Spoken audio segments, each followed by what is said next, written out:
Hello and welcome to yet another Sphera Live event. Today I am here with two fantastic journalists from our partner media here at Sphera.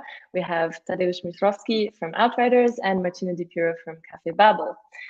The subject of today's live is going to be relative to a video that Tadeusz produced for us, which is on this idea that cars that are considered too old or not that great to be sold or used here in the quote-unquote Western world, be that in the European Union, it also happens in the USA, are then sent to be sold in other places, for example, in West Africa in particular. So let's watch the video that Tadek made, and then we can ask a few questions and discuss the topic. Czym będziemy się poruszać za 30 lat? Samochodami elektrycznymi? Nowymi, technologicznie zaawansowanymi środkami transportu, czy czymś jeszcze innym? Cóż, odpowie czas. Ale już dziś wiemy, czym będą poruszać się mieszkańcy globalnego południa. Tym, czego pozbędziemy się my. Nieco ponad pół wieku temu na świecie było mniej niż 100 milionów samochodów. Dziś jest ich ponad miliard, a na przestrzeni najbliższych 30 lat przybędzie drugie tyle do łącznej sumy 2,5 miliarda. Rzecz w tym, że bogate zachodnie społeczeństwa są przesycone. Tutaj w zasadzie nie przybywa już aut na głowę mieszkańca. A więc te nowe samochody, które pojawią się tutaj, wymienią te, którymi jeździliśmy wcześniej. A co ze starymi? No właśnie. 90% z miliarda 300 milionów aut, o które wzrośnie globalna liczba, będzie starymi samochodami, które z zachodu kupi globalne południe i tam pojawią się jako nowe, to znaczy zostaną dodane do wcześniej małej floty. Szczególnie jaskrawy jest przykład Afryki Zachodniej. Zdecydowana większość rejestrowanych tam samochodów jest używana, a największym eksporterem jest Unia Europejska. Badania dla holenderskiego rządu pokazały, że samochody wysyłane stamtąd do Afryki są stanem zbliżone do tych, które Holandia złomuje. Statystyki niemieckie z kolei udowadniają, że średnia wartość samochodu eksportowanego stamtąd do Afryki Zachodniej jest kilkanaście razy niższa niż średnia dla całego eksportu samochodów używanych. Sprzedajemy szroty. Wiele samochodów nie ma katalizatorów, wiele nie spełnia limitów środowiskowych. Nie chcemy ich już u siebie, więc jeżdżą tam, narażając życie i zdrowie ludzi. Pokazuje to chociażby statystyka wypadków rocznie na 100 tysięcy pojazdów. Oprócz samochodów i spalin eksportujemy coś jeszcze.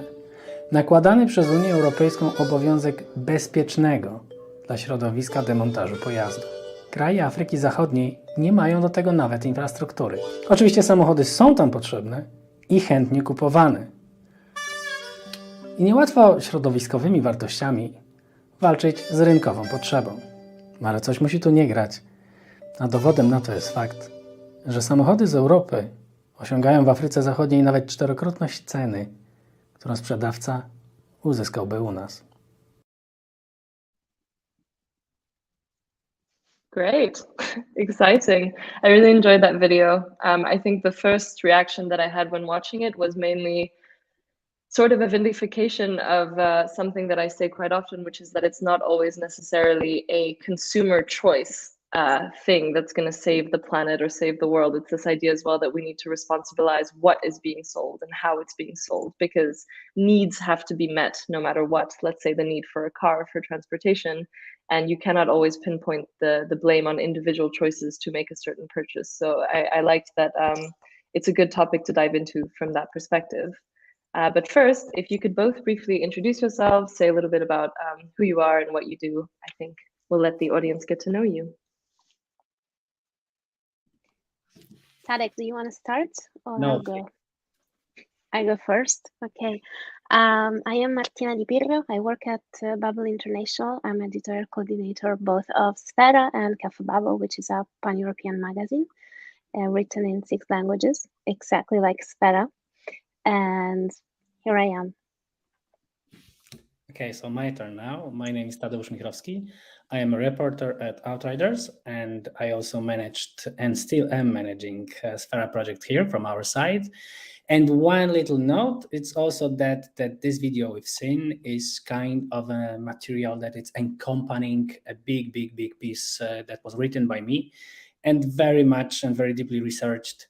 Sorry for not being modest, but it was a few months of work to tell that story. So there is plenty of little things that couldn't fit in the video, as this is a different medium. But yes, so there's plenty to talk about, not only what is in video, but what it means and so on. Yeah, Absolutely. First, I want to start with a few key facts from the video, in case anyone joined late as well. So in the quote unquote Western world, the amount of cars per capita doesn't increase anymore. So where do unused cars go? Largely speaking, a lot of them end up going to the global south, particularly in West Africa, where a large percentage of newly registered cars are secondhand and coming from places like the European Union. One stark example that really stood up to me was that cars shipped from the Netherlands, for example, to Africa are the ones that in this exact same condition would get scrapped if they stayed in the country. So I find that actually extremely disturbing, that cars are sent to be sold in other places where, you know, the assumption is that the citizens of this country shouldn't have to drive them. Let's begin with a little question. Maybe Tadeusz, could you set the scene for us regarding the origins of this practice? Why does something like this start? How does it begin? And how do we get to where we are today? Overview, nutshell. We don't want to be here for. Do you have 2 hours? maybe? Yeah. So first, you can't really pinpoint the moment when it started, because when you look when was the first car that appeared in Africa, it was, I think, 1907. So it's not like Africa was far behind Europe.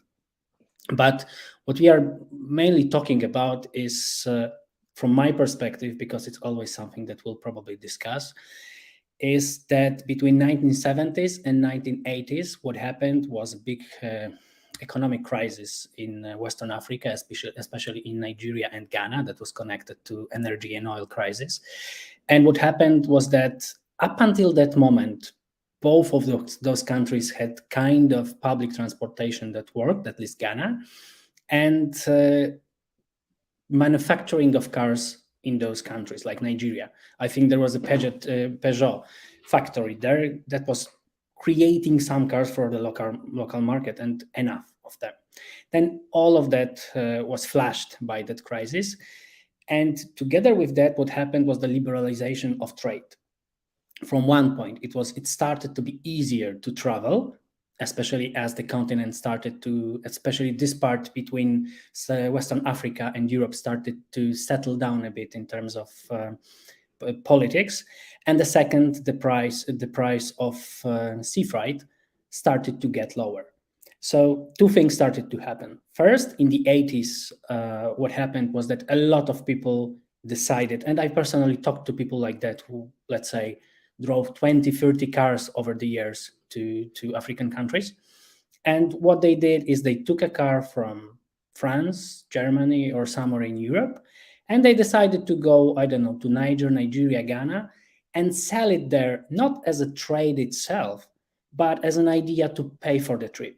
So, for example, some journalists did it because it made sense economically. So that was the beginning. Then African traders stepped in, and they started to trade those cars as well. Then some African diaspora in Europe did the same. And then at the beginning of 90s, what started to happen was the sea freight as well. And that gained a pretty big momentum up until now, when it's millions of cars. I mean, I say now, the pandemic changed dynamics a bit. We are still up to see how it's going to look like. But I guess the need is still there. So probably pretty soon we'll be back at those millions of cars every year. I see. Can I add something about this? Absolutely. Just one sentence. Because I have been there in Africa several times, and what actually it's the outcome of everything that Tadeusz said is that second-hand cars are like normal. I mean, it's a really, really normal market. It's impossible to find like a not used car. For them, buying second-hand everything, like let it be cars or medicines or clothes or whatever, it's completely normal. So I don't even believe, but Tadeusz, maybe you can tell me something about this, because I'm not sure. I don't even believe that they do have like a first-hand market about on cars and on vehicles in general. it's very, very difficult for Africa, mostly in big cities where the most cars go. I mean, I don't believe they have a choice between second-hand or first-hand. Well, they do. I mean, but they do have new cars. There is two things to that. First is that and I take it from the conversation I had with Emmanuel Dogbevi. He's I think founder of Ghana Business News, a media outlet in Ghana, and the guy who I think 10 or 15 years gained some fame for writing about e-waste in Ghana. So I don't know if you remember, there was a big story about West sending e-waste to Western Africa. So he was one of the first guys to write about it.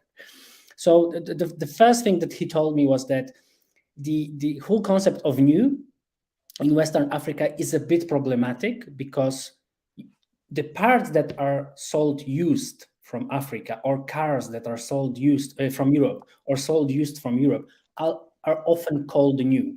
So, for example, you buy tires that were used for 10 years in Europe, and then Yes, they did some magic on them, and you buy them as new. So that's one thing. The other thing is that, yes, there is a market for new cars. There is even a manufacturer, locally Nigerian manufacturer of cars. I don't remember the name exactly right now, but they are super small. Some recent years ago in Nigeria, there was or Ghana, maybe it was Ghana. And anyway, one of the two countries started to have a factory of Volkswagen, and those cars also appeared on the market.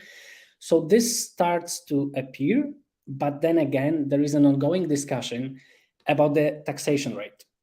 So from what I've read, when they started to cut taxation because of pandemics, it started to be like that in fact, if you manufactured car in Nigeria, you paid more taxes than if you bought it from abroad for a brief moment. I'm not sure that's one of the problems.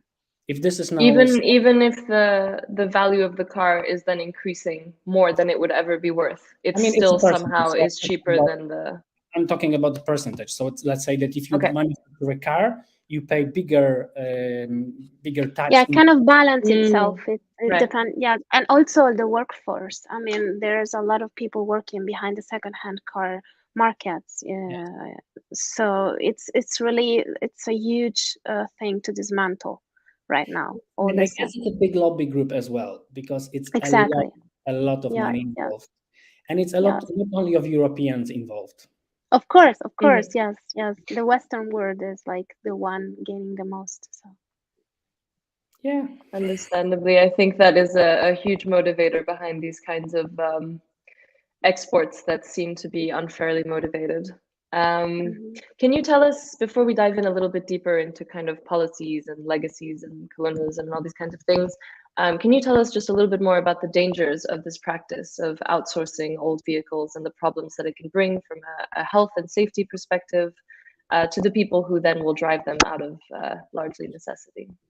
Okay, so it's a difficult thing to pinpoint, because you have. So what I did is I dived into a lot of reports, and you don't have a report that say this is happening because of this, because it's very hard for even for for part of the continent, it's very hard to say that this is the exact reason. So when you, for example, say about the pollution and the health issues related to pollution, it's hard to say what is because of cars. But then again, we have plenty of data for, let's say, Europe, and we can see some things that go together. So one of them is, for example, that the worst condition of cars usually is, for example, the older cars you have, the more people die in accidents per 100,000 cars. So I have a data here. So just to put it, to have it somehow in your head, what is the difference? So in Italy, there is roughly 6.5 person dying every 1,000 every year for every 100,000 cars. In Sierra Leone, it's almost 2,500. So it's a huge difference. And of course, anybody who's been to this part of Africa knows that, I mean, it's not only the condition of the cars, it's condition of the roads, it's general infrastructure, it's it's the lack of ability to enforce rules and so on and so on. But then again, when you talk with people who trade those cars, who are selling parts to those cars, and I did that, you know that the difference in condition of these cars is terrible. So, for example, one of the things that is super popular is changing cars like, I don't know, some transit cars like vans that in Europe were used for transporting cargo. They are changed into cars that transport people in Ghana, Nigeria, Niger, and so on. And they were never meant to be. They are changed. They are, there is some very short renovation that just puts some seats, let's say, yeah, and that's it. And this car is not made for transporting people. So this is one of the things. The second thing is, of course, and this is something that it's not only us exporting, but it's also the thing that we should be thinking in a big picture, which is the amount of CO2 and general emissions, because transport is responsible for pretty much of it. And when you look at it, car transport and the passenger car transport as well is having a pretty big chunk of that. And when you think of it, all those cars go to Africa and they still drive. So we can say whatever we want about, yeah, those cars are super fine right now, but they are not. There is data that the difference between a car with catalyst converter and without it, it could be like the one with catalytic converter emits 1% of the one without it. So 100 cars difference between, the emissions. So, and this is happening even in Europe. I don't know if you're aware of that, but even in Europe, there is a big problem with catalytic converters being stolen. And then there is no way, I don't believe that any car, some cars probably, but I don't believe that many cars in Western Africa drive without them because of the palladium and platinum that are in them and lack of ability to enforce those catalytic converters being there. This is just too pricey thing not to cut out. So this is another thing. And then again, this is a long story, so I'll try to make it short. But then again, what you have is you have to disassemble those cars. And I personally found this connection, not on one car, but for example, what happened a few years ago was that some cars, a lot of cars and parts of cars from Poland go to, I think it was Nigeria. Yeah, that was exactly Nigeria. And then again, a few years ago, there was a big news in Polish media that the trash from Nigeria is coming back to Poland, is coming to Poland.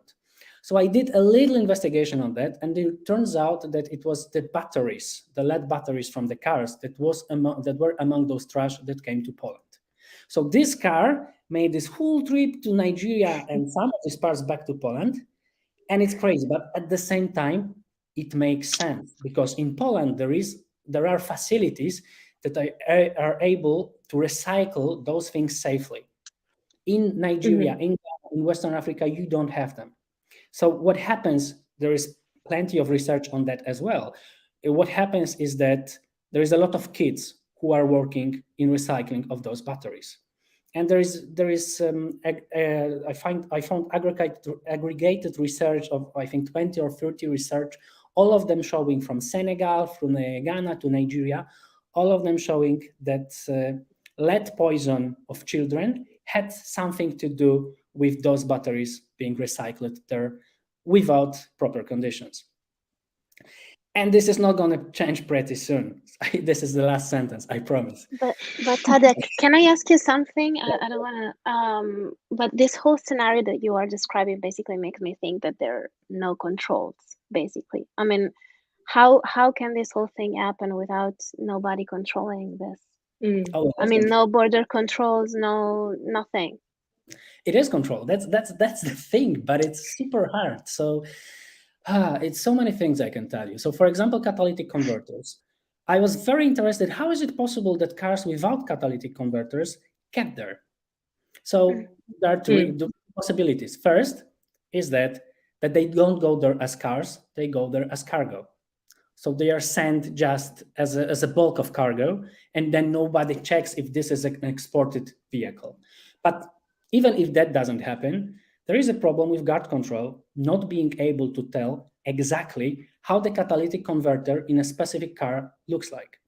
And the guy who did it himself, he told me, listen, what you do is you just take some metal piece and you put it in there. And they can't tell you whether it's a proper part or not. And then again, there are two more things that I think it's important to remember. So one is that both Western Africa, I mean, all the countries in Western Africa try to fight it with the limitations of the age of cars that you can import. But then when you look at the report from Netherlands and you see that the average age of cars is higher than this thing they get there, you kind of start to laugh. But the thing is that Nigeria is a very good example. What happened is that they created such a huge system of custom agents that you can get through the border pretty much everything. And this is not something we in Europe can or maybe even should have control over. But this is the issue. And even if it's not, even if you somehow stop those cars from pouring through the ports, then you get the car to Benin. In Benin, it will be easier. And through Benin, you take it from the port and get it overland to Nigeria, let's say, wherever the market is. And the last thing that I think is important, I feel like I shout. Do I shout? Maybe no, you don't. It's okay. No, you don't. You're not. The last thing is that we do have the end-of-life vehicles regulations in Europe, and those give pretty good steps on what you should be doing. So there is this disassembling cars stations. I don't know how they're called in English, but that's how we call them in Polish. And they are responsible for deciding what can or what cannot be used again. This is specifically this is about parts, because the big thing is also parts. And I'm sorry. And I talked to the guy who did it on a massive scale. And what he told me is that, okay, you've got to have your lawyers. You've got to have plenty of people who support you. But in the end, there is no way to tell you and pinpoint this is a part that should be recycled and this is a part that can be used, because nobody can really tell that. Because the difference is, it's something so fluent that in the end, you really tell. And would it be enough to introduce some sort of higher quality standards when importing those kind of items? Yeah, this would also be a question I have for you, which is what can or should be done? Are there standards that can be imposed? Where maybe should they be? Or is this going to be something that is difficult to regulate forever? I mean, from what you said, in my head, everything feels so simple. Developed country must stop exporting vehicles that fail basically environmental bad and vehicles. Safety. Yeah, the safety inspections and are no longer considered fit for circulation in their own countries, while importing countries should introduce higher quality standards, and this whole thing will end somehow. I mean, everything seems so simple, right? But something is in the middle of it. I mean, could it be profit? I mean, it's not maybe only about the profit. I will go back to European Union for a second. And to put it in a big picture of how difficult it is and how kind of helpless at this point we still are. So the example of Poland. Poland is one of the biggest importers of the cars within the European Union. So every year we get around 1 million cars. And from other EU countries. From other EU countries, mostly Netherlands and Germany. So what happens is that roughly 250,000 of them are older than 15 years old. Around half is older than 10 years old. The medium average age of the car in Europe is, I think, 10 and something years. In Poland, it's 14. I think in Romania, it's around 16 or 17. When you look at the lifespan of vehicles, so how old is the vehicle before it's exported or scrapped? In Luxembourg, it's roughly 8 years. Then you get somewhere around 10, 11, 12 in Germany or Netherlands. In Lithuania, it's 30 years. So 30. 30. So we are unable right now to make sure that this works in a pretty safe, easy, and well-regulated environment like European Union. And, just to remind ourselves, there's plenty of cars in Europe. Like, people who buy cars in Europe, most of the time, they don't buy car because they need it, but because they exchange the old car for that.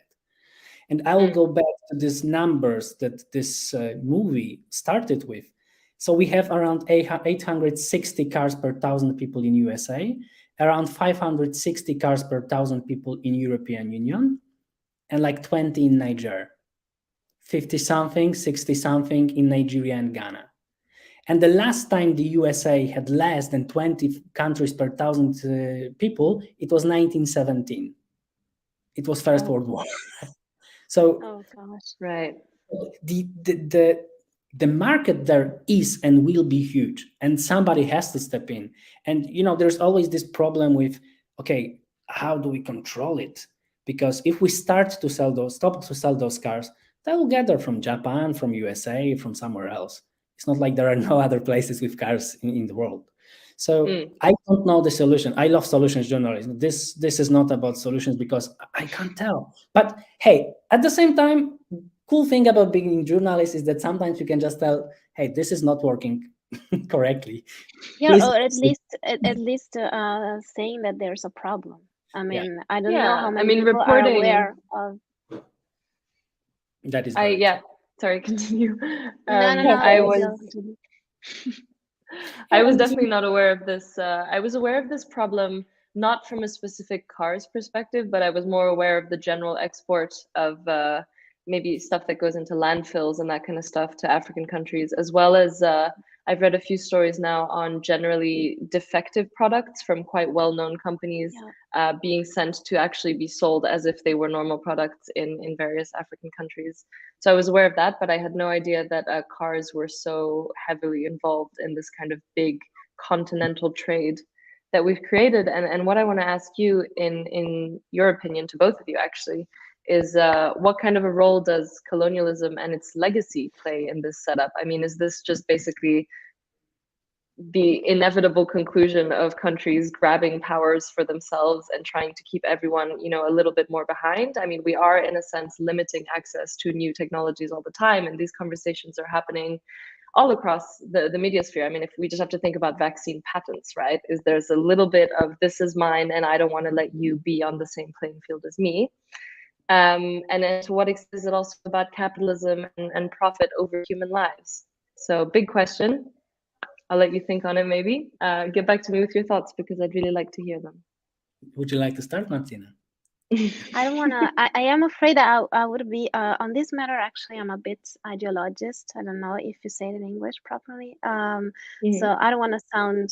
I don't want to sound like that. But I really do believe, with my own experience, that capitalism do play a big role in the relationship that we have with Africa in general.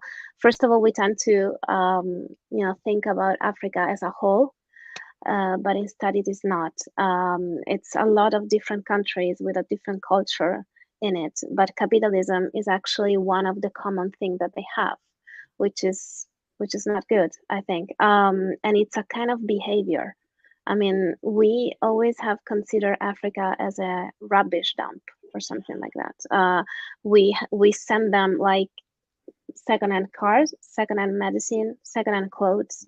And I have like this feeling every time I go there, that even though Tadek just revealed that there is an option B, which is not buying secondhand things, but I don't know how much they are aware of this, as much as they are aware of their rights, or as much as they are aware of human rights existence, and as much as they are aware of the fact that they are a lot richer than we are, but we stole basically everything from them. So this is the sensation I have, but to be more specific and journalistic, I will let Tadeusz answer to this one. Yeah, I think it's a very difficult question. I mean, very difficult, because when you think about colonialism and capitalism, one of the worst things that came from colonialism are because of capitalism. I mean, it was mostly private companies that did the worst things. But I mean, it's super hard to.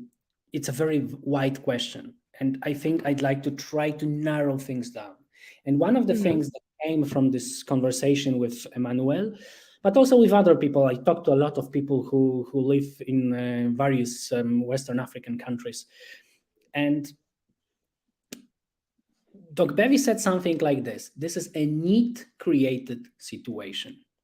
So, stepping for a second away from colonialism, capitalism problem, the problem is there that people need transportation. People don't have this transportation because I don't think any of those countries have an effective public transport. Ghana used to have many years ago, but it doesn't have anymore. So people who want to travel, who want to get to work, who want to have any connection with the world, they need those cars.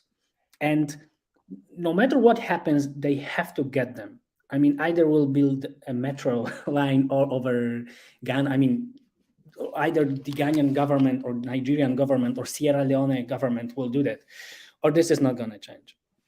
But so this is one of the issues. The other issue is that regarding transfer of technology, yes, there's plenty of people who are saying, no, they can't really buy good new cars because they can't repair them.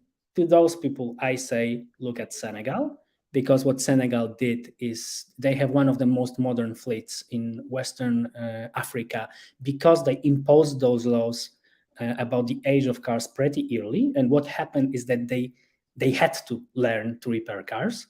Of course, I mean, as Martina said, there is a huge difference between Niger and Senegal, even though for us it's like, it's a next to map, but those are completely different countries with completely different, even economic situation. But when I think what should be done, and again, whether it's colonialism or capitalism or whatever else, I think it's going to happen still, but I know what is unfair. I don't know if selling cars is unfair, but I know what is unfair. I know that it's unfair that this car goes for 4 times the price we could sell it in Europe. So there is something wrong that we sell an old car to the poor country for at so a profit. we will be able to get it from here. So there is something wrong about it. And the second is that we don't take responsibility for what happens to this car, and we know this responsibility. So maybe colonialism and capitalism are big words, but maybe we don't yet have, but we are trying the solutions to follow, let's say, a car with what happens to it. Because one of the things about our perception of Africa, but it's kind of truthful as well, you send car to Africa, you get money, and then it disappears. You don't care what it won't disappear that easily in Europe. What, for example, Poles do to make cars disappear is that they find homeless person, they ask this homeless person to buy 1,000 cars on his name, and then those cars disappear. He is the one responsible for recycling them. But I mean, how do you make a homeless person who never even sold that car responsible for doing that? So I guess this is somewhere we have to go, because, and this is the thing also, I talked to the guy from the UN, from Democratic Republic of Congo, for the whole part of this African region, and he offered the solution of, okay, so we are hoping for electrical buses. Yeah, well, then you talk to the person who lives in Ghana, and this person tells you, how do you have electric buses when we don't have enough electricity even for big cities? Of course. It makes no sense. Or even infrastructures and roads. I mean, they have like messy roads. It's impossible to go with electric buses all over these roads. I mean, it makes no sense. It makes seriously no sense.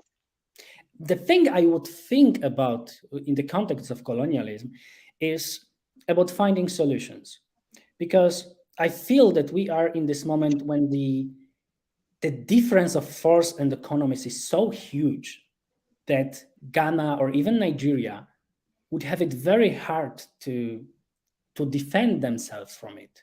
because those countries like Japan, like European Union countries or USA, there is such a huge difference in amount of money the companies there, the governments can spend in comparison to Nigeria and Ghana, that they are helpless is a big word, but they have very limited resources and ability to act upon anything regarding this issue. So the very sensitive thing is that to find a solution that comes from us and it's us taking responsibility, and at the same time not pushing this responsibility on those countries, but again, at the same time, making sure that this works, because corruption is a real issue in Nigeria, Ghana, and all of those countries around there, and it will be there. And we should be blaming ourselves for doing that, but we also should remember that we are not the only capitalistic countries in the world. If it's not going to be us, it's going to be China, and then we don't have control. It already is China, actually. Yes. They are building a lot of infrastructure and being corrupted with political leaders over there. I mean, it's not something that they hide. So it already is China and Japan and United States. So if it's not Europe, it's somebody else. So it's a behavior that we must change. So. Incredibly positive kind of conclusion to this discussion. But I do think that relative to having a little bit of faith for things working out, I do think that it's, first of all, an infrastructure issue, as you were discussing, a policy issue as well, and one that needs to be discussed across borders, across continents, instead of just saying that, because we are the EU, we know best, and these are the solutions that we are going to impose in an unfair and one-sided manner. So I hope that there could be some space in the future for some kind of mutual discussions and agreements to see how to make sure that this practice does not cost any more lives than I'm sure it already has, because I mean it's a very real problem, and it's furthering inequalities in a way that I find to be quite upsetting. Yes, but we also have to remember the on the ground issues. So, for example, eco-waste. This whole fuss about eco-waste came with Germany willing to build a recycling plant for e-waste in not eco-waste, sorry, electronic waste. A big this recycling plant in Ghana, and what happened is that 15 years later, it's still not built because of the lack of political will in Ghana. So, I mean, I don't know. I mean, there is a sensitivity on the one side, and the memory about some political issues and corruption issues in all of those countries. Even those countries do act upon it, and they do try to put limitations. And we have some, like Senegal, it's still, I mean, if you have money and connections, you will still bring cars to Senegal. But you can see people who go there, they will tell you that there is a difference between the quality of cars in Senegal and, let's say, even Nigeria. So there are some things that are working, and we have to find more. And people from Ghana, Nigeria, Sierra Leone, they have to find more of those things. And it's an uneasy, balance between individual choices and, kind of what within your network you can control, or within your country, or within your government. And then also this giant, massive sense of collective responsibility that we would ideally all be able to have in order to work together a little bit more resolutely. But I appreciate these examples as a way of kind of reminding us that every situation, as annoying as it sounds, is 10 times more complicated than it seems on paper. So although I agree that the solution is simple, as you were saying earlier, Martina, I now understand that the complexities are also infinite, which I think is what slows us down and makes problems persist like this for probably many more years. I mean, I remember I read your article prior to the event, Tadeusz, and I was looking at kind of the projections for the future, and it was really, things are only going faster and faster, which is an interesting thing, unfortunately. But on that note, I think maybe one last point. Yeah, sorry, go on, please. No, please give us your closing remarks, Tadeusz, but we will soon be out of time. I think, one of the things that I learned being so deeply in this climate team and in Outriders is that those things are super complicated. I mean, we love to get into like this level and go like, yeah, so here is the solution. But then you get into this level and you realize that maybe not really. And those solutions probably should come from the ground, from the ground, from beneath. Maybe it's not only us who should be imposing them, but also coming from the bottom. But the last thing, and I think it's the only thing that I have an idea that could work, is the difference in the positions. So if we have 10 or 20 or 30 times GDP per capita, then Nigeria, maybe not Nigeria that much, but then Niger or Benin, I mean, we can find all the solutions we want, but it's always will be us in control. So as long as this happens, I imagine that the solutions will be very hard to find, because even if we propose solutions, like with electric buses in Ghana, people from the political parties of Ghana will shake hands and will get on TV with those electric buses, even though they will not drive, because this is what they got money for. And we do the same in the European Union when you look at how the European Union money goes to Poland. So the last thing, and it's really last sentence, sorry, because I'm, it's all about me. I'm sorry, really sorry about it. But the last thing is that I think as long as we don't find a way to put Western African countries within the fair framework of economical development globally, that will be as long we will not find proper solutions. Mm-hmm. On the other hand, it's really difficult to find a solution within African countries if you are that hungry. I mean, they have a lot of other problems to think about. I mean, we can actually be here and talk about these things, electric buses or whatever it is, or infrastructure and roads and stuff, because we have our stomach full. It's very difficult to, I mean, I believe it's very difficult for them to find, to realize that they have such problems, and to realize that they have to find solutions if they are hungry most of the time. So I think it's an important voice. Yeah, meaning that maybe we have to remember that those cars are dirty is not that important for people who just need cars, because having a car is more important because it's saving your life now than being afraid about dying in an accident in 2 years. Yeah, or thinking about the long-term environmental buildup of a car without a catalytic converter. Exactly. But still, I say that's a very good point. We are selling those cars for so much money, and I know that there is this crack. If there is one crack I can point, and I talked to people who were selling those cars, and I was nice to them. They had plenty of good arguments, and I understand them. But if there is one crack that I can tell, is that if this is a poor country, and we are selling a car we don't really want it, then why we are earning so much money on it? And not only us, also African people, also people from the Arab states, and so on, because it's not only Europeans involved, right? But I know that there is crack here, that this is not being nice for anybody, because there is too much money involved. I'm sure. Julie, we have materials, I guess, for another, or maybe 2 or 3 others events if you want. Fantastic. Good to know. I think that this is definitely something we could dive into a little bit deeper. Unfortunately for today, we are out of time, but I would like to thank you very much for coming to speak to me about this, Tadek and Martina. It has been very illuminating, and I hope you have a wonderful evening. Thank you. Goodbye.